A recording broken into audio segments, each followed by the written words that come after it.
Hello, hello, bonjour à tous. Superbe journée, plein de soleil. J'espère que vous allez bien et que vous êtes au top de votre forme. Je suis Maria Bussolo, comme vous le savez déjà, je suis consultante RH. Et sur notre plateforme, sur notre chaîne, on ne parle que d'astuces RH, on ne parle que de conseils RH. Alors installez-vous bien. Si vous êtes nouveau, abonnez-vous, cliquez sur la clochette de notification et vous recevrez nos vidéos, du moins nos audios, nos podcasts quotidiennement. Aujourd'hui, on va aborder la thématique des contrôles notamment du ministère du Travail. Vous savez, si vous êtes une entreprise, forcément, vous serez en rapport, en relation avec l'administration. Et une administration phare, c'est bien le ministère du Travail et de la Sécurité sociale. Vous devez d'entame savoir si le ministère du Travail arrive aujourd'hui dans votre institution, quels sont les principaux documents qu'ils vont vous demander, ou du moins, qu'est-ce que en général le ministère du Travail contrôle quand il vient faire des vérifications au sein d'une entreprise. Répondre à cette problématique, ou alors répondre à cette question, devrait vous inciter à avoir déjà mis en place un certain nombre de choses. Que vous ayez un contrôle ou pas, que vous ayez, que le ministère vienne ou pas, c'est un basique, un classique que vous devez au minimum avoir mis en place au sein de votre département ressources humaines. Si vous êtes nouveau, vous devez absolument mettre ces choses en place, parce que quand ils viennent en contrôle, quand les inspecteurs de travail viennent pour le contrôle va tourner autour de ces éléments-là. Alors, je vais essayer de vous les lister. Si je peux, je vais faire quelques explications, mais je vais essayer de vous les lister. J'en ai dénombré une vingtaine de documents, voilà, que le ministère du Travail demande généralement. Alors, le premier, c'est la déclaration d'ouverture d'établissement de l'entreprise. C'est un document qui montre que voilà quoi, l'inspection de travail à laquelle vous êtes lié est au courant que vous avez ouvert dans son sillage une entreprise. Donc ça s'appelle déclaration d'établissement. Si vous n'en avez pas, rendez-vous à l'inspection du travail. C'est un simple formulaire ou une simple demande qu'il faut faire. Et voilà, ils vont vous délivrer cette déclaration d'ouverture. Donc, premier document, la déclaration d'ouverture d'établissement ou de l'entreprise qui est faite à l'inspection de travail.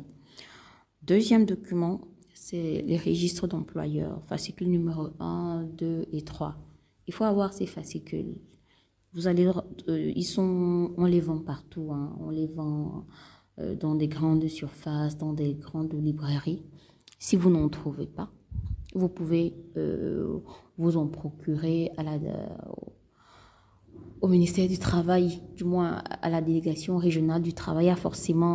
Il y en a forcément à ce niveau-là. Et voilà, vous achetez, vous remplissez le registre selon les informations qui sont marquées dans le registre. Donc deuxième document important, ce sont les registres d'employeurs, comme je l'ai dit. Fascicule numéro 1, numéro 2 et 3. Troisième document important, c'est le règlement intérieur.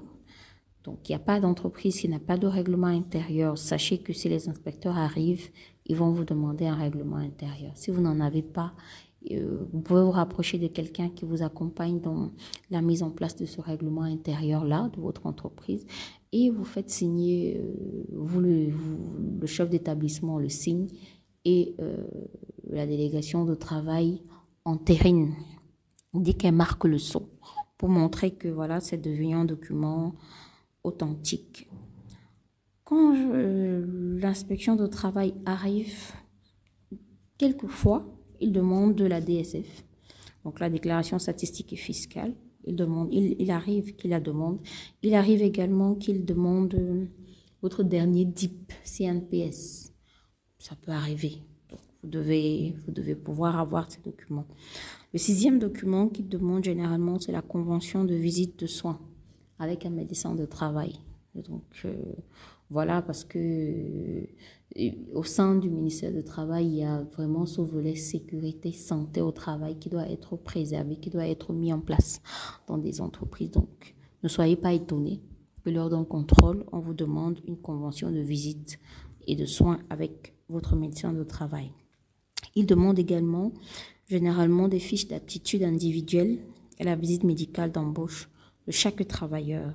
Il demande les fiches individuelles pour la visite systématique. C'est le 8e document qu'il demande généralement. Ensuite, il demande des registres de consultation journalière. Vous voyez que si vous n'avez pas de médecin de travail, vous ne pouvez pas avoir ces différents éléments. Voilà. En plus de ça, il demande un registre d'accidents de travail, de maladies professionnelles, un registre des examens de prévention, un registre d'études des postes, un rapport annuel des activités médicales, un procès verbal des réunions du comité de santé et de sécurité au travail. Donc, si vous n'avez pas de médecin de travail, ces différents éléments-là, vous ne pourrez pas les avoir lors d'un contrôle, d'où l'importance d'avoir un médecin de travail. Alors, comme 15e document que vous devez apprêter, il y a souvent, généralement, il demande les attestations de formation des membres du comité de santé et de sécurité au travail. Il demande généralement le procès verbal d'élection des délégués du personnel, le procès verbal de formation des délégués du personnel, parce que ce n'est pas toujours que, du moins l'employeur doit toujours te rassurer qu'il a au moins contribué à la formation des délégués du personnel. Donc, l'inspection de travail, quand elle vient, elle demande souvent un procès verbal de formation des délégués du personnel, les attestations de formation des délégués du personnel, le plan de construction, de transformation et d'agrandissement de local de travail du moins visé par l'inspecteur de travail. Et comme dernier document, le 20e, il arrive généralement que l'inspection de travail demande le registre de contrôle périodique des extincteurs, circuits électriques, matériel sous pression de levage et de manutention. Donc voilà, en clair, quelques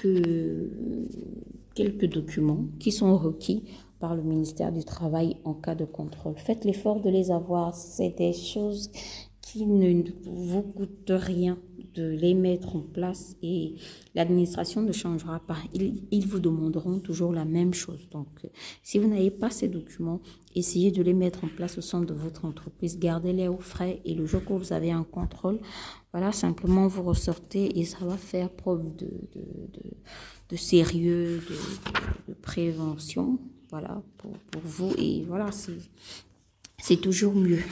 J'espère que ce conseil ou cette astuce va vous aider au quotidien. Préparer la venue du contrôle de l'inspection du travail. Ce n'est pas si compliqué que ça. Excellente journée à tous.